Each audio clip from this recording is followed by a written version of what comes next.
ఈ వాక్యాన్ని వీక్షిస్తున్న సహోదరి సహోదరులందరికీ క్రీస్తు పేరట వందనములు.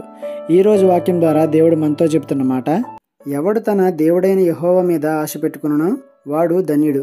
కీర్తన గ్రంథము 146వ అధ్యాయము 5వ వచనము.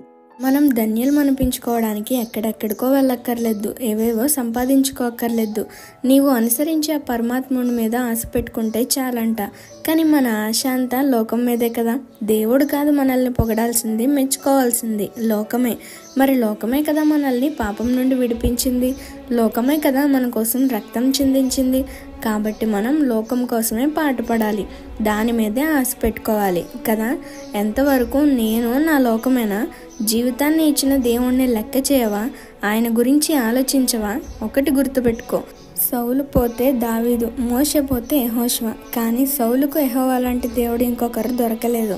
అందుకే సాతాన్ గారి దగ్గరికి వెళ్ళాడు. నువ్వు కూడా అంతే, నువ్వు కాకపోతే ఇంకొకరు.